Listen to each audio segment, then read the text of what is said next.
नमस्कार विद्यार्थियों, मैं देवेंद्र पारिक स्वागत करता हूं आपका जीके बाय डीके चैनल पर। विद्यार्थियों, आज से हम यहां पर नेट की क्लास शुरू करें हैं। अगर आप नए हैं तो चैनल से जुड़ जाइए। अब लगातार हम यहां पर आपको नेट की क्लासें उपलब्ध कराएंगे। यहां यूट्यूब पे बिल्कुल निःशुल्क रहेगा। और टोटल कोर्स की अगर मैं बात करूँ, कंप्लीट कोर्स, जिसमें क्योंकि देखो आप भी जानते हो कि नेट का कोर्स बहुत ब्रॉड है, लंबा है। यहाँ क्लासें डेली होंगी, लेकिन कितना हो जाए मैं गारंटी नहीं ले सकता।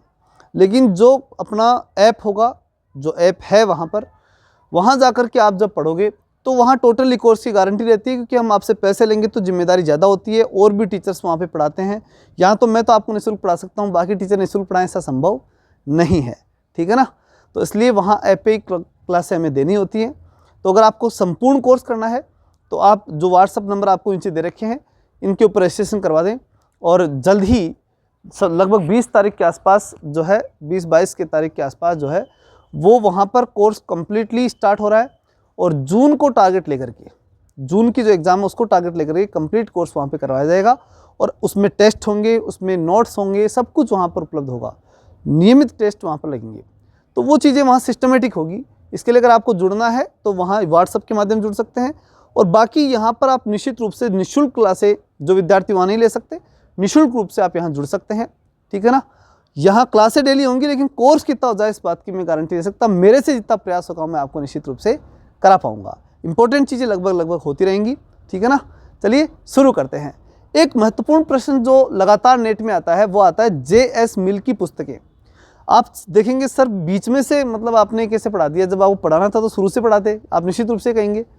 लेकिन मैं बीच में से इसलिए पढ़ा रहा हूँ कि अभी एग्ज़ाम भी है बहुत सी, जो भी नेट की एग्ज़ाम है और सेट की भी एग्ज़ाम है। तो मैं कुछ इंपॉर्टेंट टॉपिक्स जहाँ से क्वेश्चन बार बार रिपीट होते हैं उनको लेके पहले चलूँगा, जिससे ज़्यादा लाभ आपको प्राप्त हो सके। इसके लिए मैंने मिल को लिया, क्योंकि इसकी किताबें, जो JS मिल की किताबें, निश्चित रूप से पूछी जाती हैं।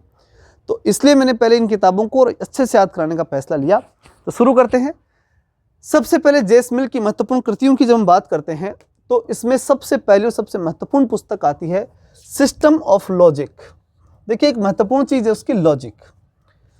JS मिल ने, चूंकि बेंथम का शिष्य था, तो उसने लॉजिक लगाया था कि जो चीज़ बेंथम कह रहा है वो बहुत सी गलत है। इसलिए उसने बेंथम का जो उपयोगितावाद था उसमें उसने संशोधन किया था। तो वो लॉजिक लगा के किया था। इसलिए पहली इंपॉर्टेंट किताब जो है उसकी लॉजिक। इसलिए उस लॉजिक में क्या किया था उसने, लोक के अनुभववाद और ह्यूम के सहयोगी मनोविज्ञान, ह्यूम जो है, ह्यूम के और लोक के दोनों के विचारों को उसने मिला दिया।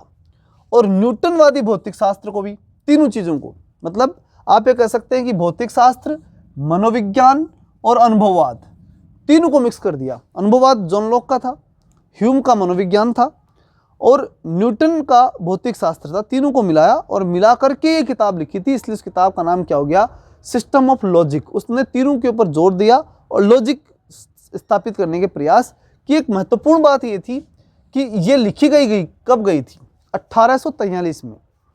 आप याद रख सकते हैं 1857 की क्रांति से पहले, याद रखने का बेस्ट तरीका है। 57 की क्रांति से पहले थी ये, ठीक। इसके माध्यम से आप आसान से याद जाएंगे। और जब इस 43 को मैं पूरा करूंगा ना, कैसे, ऐसे करके और ऐसे, तो अगली किताब आ जाएगी, ठीक है। तो यहाँ एक ही बात ध्यान रखनी है आपको, एक बार 1857 की क्रांति से पहले, और पहले में ये 3, 4 और 3 याद रह जाएगा।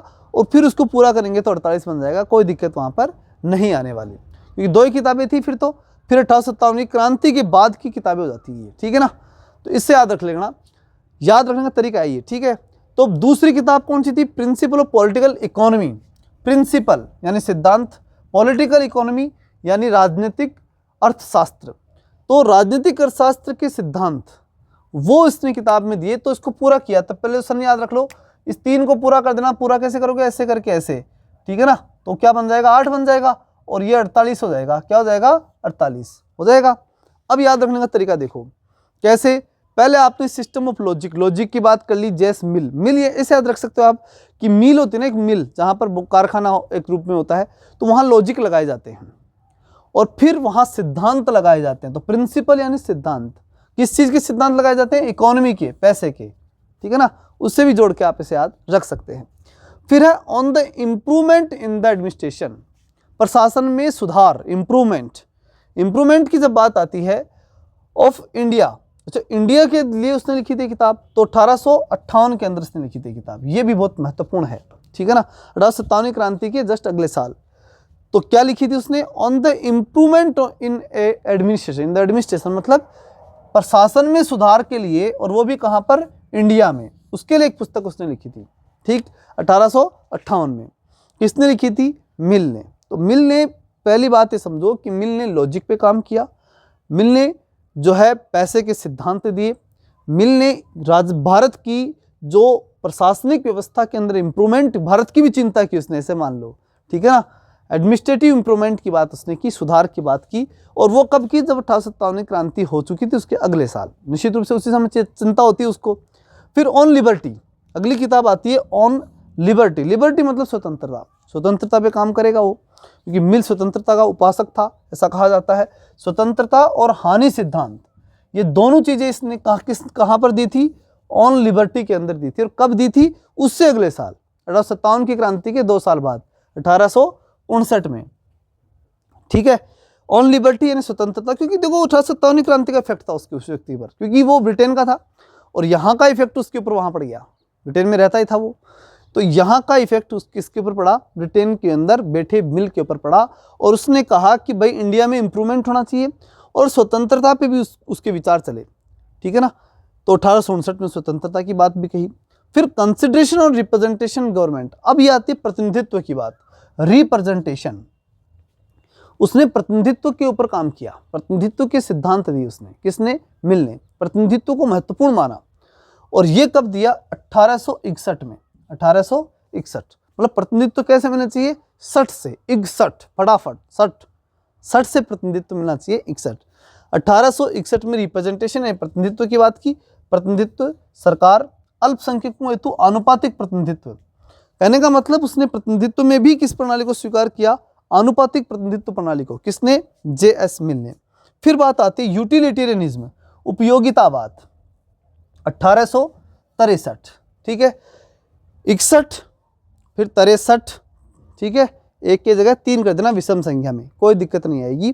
पहले क्या किया 61 में, उसने प्रतिनिधित्व की बात कही और फिर उपयोगिता की बात कही कि प्रतिनिधित्व उपयोगी है, ऐसे आप याद रख सकते हो। यूटिलिटेरियनिज्म, उपयोगितावाद उसका बहुत महत्वपूर्ण सिद्धांत था।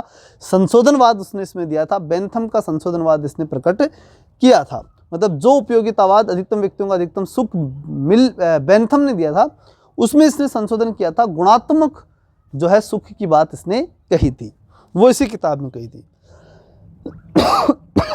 अंतिम पुस्तक हम उसकी देख लेते हैं, वुमेन्स के ऊपर, सब्जेक्शन ऑफ वुमेन, मतलब इसने न केवल प्रतिनिधित्व की चिंता की बल्कि महिलाओं की भी चिंता की थी। देखिए इसने किस किस चीज़ों की चिंता की, भारत की इसने चिंता की, प्रतिनिधित्व की इसने चिंता की, स्वतंत्रता के, भारत की स्वतंत्रता की चिंता की, महिलाओं की चिंता की। ये एक चिंतनशील प्राणी था, इसलिए इसे तार्किक लॉजिक व्यक्ति मान सकते हैं। और इसके लिए सबसे कह सकते हैं कि हम प्रिंसिपल सिद्धांत देगा हो, किसके ऊपर, इकोनॉमी के ऊपर। ये सारी बातें इसके रिलेटेड है। इन सब चीज़ों को अगर आपने माइंड में रख लिया तो इसकी किताब गलत हो ही नहीं सकती, निश्चित रूप से मान के चलो, ठीक है।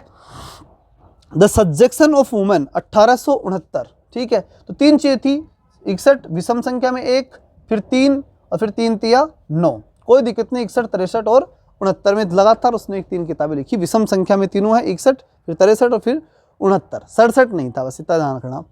हो गया, निश्चित रूप से याद होगा, मुझे विश्वास है, क्योंकि मैंने काफ़ी विद्यार्थियों को इसी तरीके से पढ़ाया और उनका अच्छा रिस्पॉन्स रहा है, तो आपका भी अच्छा रहेगा। और अगर रहे तो नए हो तो सब्सक्राइब करना और लाइक करके अधिक से अधिक विद्यार्थियों को बताना कि मैंने कैसा पढ़ाया, ठीक है। चलिए मिलते हैं नेक्स्ट वीडियो में, तब तक के लिए जय हिंद, जय भारत।